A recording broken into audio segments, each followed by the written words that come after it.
emailed me. He says, my question for both MPs, because Nuz is in around about 10:15. He says, my question for both MPs is, why has it taken a football club to get involved and offer to mediate talks with Southern Rail and the RMT?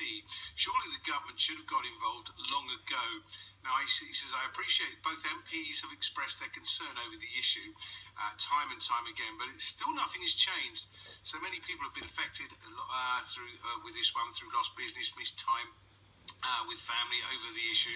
Himself included, Chris has actually it's affected him as well. He said that there is such an important issue to so many people in the area. Why has it been allowed to get to this state? Well, no, absolutely, and it's why I asked the question in the House of Commons a couple of weeks ago of the Prime Minister and begged her to intervene on this, because it has gone on for too long, and the government, in my view, does need to step in. And I know the Brighton and Hove Albion have. I was stuck in Falmouth that night when the trains didn't arrive, and it was complete chaos.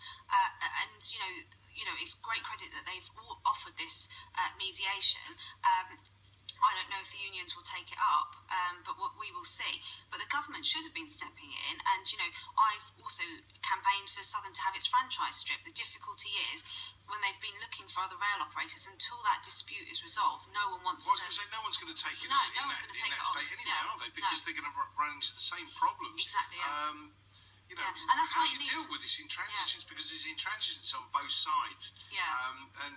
I get more and more confused with this dispute as it goes on. You might want to explain it to us in a minute, but I thought the dispute was about the keeping of guards on the trains. And of course, Southern have actually said, well, the driver's going to close the doors, but we are going to keep somebody else on the train. Why don't they just call them guards instead of something else? Because the unions aren't having this at all, are they? That's the crux of the dispute, really, is that, because they're talking safety. Well, it is about the change of the role. The Southern Rail have said that their second person will remain on board, will remain responsible for selling tickets, helping people with disabilities on and off trains, being there for passengers if there's an issue, but they won't be responsible for closing the door anymore. And that's the issue. The unions don't believe that the Southern Rail... No, they're not saying that. They're saying they'll accept that. They've already said they'll accept that, but they don't believe Southern Rail, and they're saying that after 2021, those people will be taken off of the trains. Well, this is what they're saying. And Southern are not being very clear about this. To be fair to Southern, they can't. Their franchise only extends for 5 years.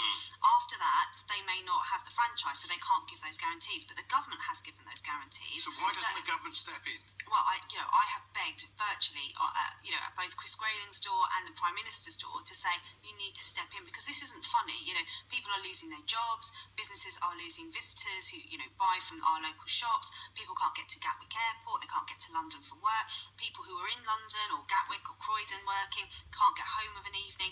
I've been turfed out at Haywards Heath, nearly once a week because there's no one to take the train any further. And so what happened in Falmouth last week was that there was no trains to get people home. That happens nearly once a week at Haywards Heath. Well, if it can happen to an MP, it just happens to everybody else, doesn't it? Really? Well, it does, yeah. But I just don't understand why the government doesn't step in, because it is getting dangerous out there. There was one night when we had the track issue at Wivelsfield. Those platforms were absolutely rammed with people trying to get home. And, it does have to be remembered that 50% of those delays are caused by Network Rail, which goes back to my original point. Does it not lead to the point that which you've already mentioned, a severe lack of investment in infrastructure? Absolutely. Then I ask the question again, why is the government going forward and spending 56 billion on a rail system? I know Chris Grayling's answer is to increase capacity. Well, we're at complete capacity down here, and there's no investment down here at all. So what is going on? Well, why don't the MPs get onto put a little more pressure on? Well, that's exactly. You're absolutely right, and it's the point I was making earlier. This investment down here should have been here 10, 15 years ago. But it's not enough. Well, to bring a scheme into place, they say that we get the green light for the second rail main line tomorrow. That's a 10, 15-year project, even if you're very efficient.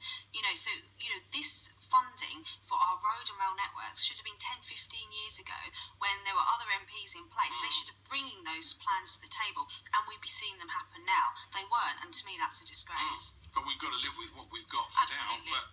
And of course everything's going to cost more, but we're not seeing anything more. I mean, we hear from the Chancellor in his budget, we're going to get there's £1.2 billion for infrastructure spending. I mean, it's peanuts across the whole country. It's nothing when you work out the actual overall debt of this country. I think it's something like £35,000 per person. Yeah, it's about 1.6 trillion. So something ridiculous. Well, the announcement this week in the autumn statement were for new projects. So there's huge investment going into the infrastructure, and even a couple of weeks ago. But it's not coming in down here, though. Well, Chris Grayling announced a couple of weeks ago £20 million just for the Brighton Main Line to improve the signalling problems at Three Bridges. And I think a lot of people thought that was £20 million going to Southern Rail. It absolutely isn't. It's £20 million going to the Southern Rail network to try and stop those common faults. So there is investment going in. Gatwick is having its platforms lengthened, as is Uckfield. There's a huge amount of work going around Croydon to release the pinch points there, so the trains can get back down to the south coast. So there is investment going in, but it's a little too late, though, really, isn't it? In my view, yes, we should have done this 10-15 years ago. Yeah. Okay. Well, let's move on that one. We know the trains are going to be